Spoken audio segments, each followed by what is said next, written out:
G'day there, welcome to this Mark's Reviews and Tutorials video. We're looking at office chair wheels, and you can see here we've got one that's just totally cracked away, broken away, and now this just flops out of the way and it falls on the end here. No fun at all. Swapping these out is really easy. This one here is still intact, in good order. You see it's just got this little pin system in here. You can actually just get them and press them off like that, just with your hands. If not, get a screwdriver into this gap here and then just pop it off. Butter knife, fork, anything. They're not super tight. Now these new ones, I'm going to put a link through to these because I was sick of those little plastic ones breaking. These ones here are much stronger. This is like a rollerblade wheel, metal here through to a good old shaft, ball bearing top. This should last much longer. You can't change just one of these because you see it's a different height. So that's not going to work. You have to get the full set, get the whole 5.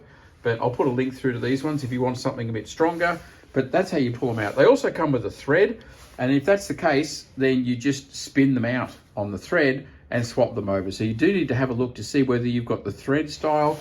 You also need to have a look. This is an 11mm tab. So you need to have a measure. Pull a wheel out, measure it to see if it's 11mm or 8mm. Be very careful if you're going online to buy these online, because there are some little mini ones, super cheap for a set of 5, but they're tiny little things like of a doll set or something, very deceptive.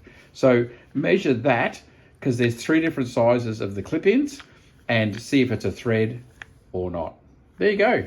The new one goes in, you just find your hole here, push it in, just give it a bit of a whack, grab your new wheel, stick it in square and straight like that, and then just brace one side and press. And the truth of the matter is, as long as you get it most of the way in, you can then just sit on it. It'll go in, but it'll just clip into place like that, clip, and you're done.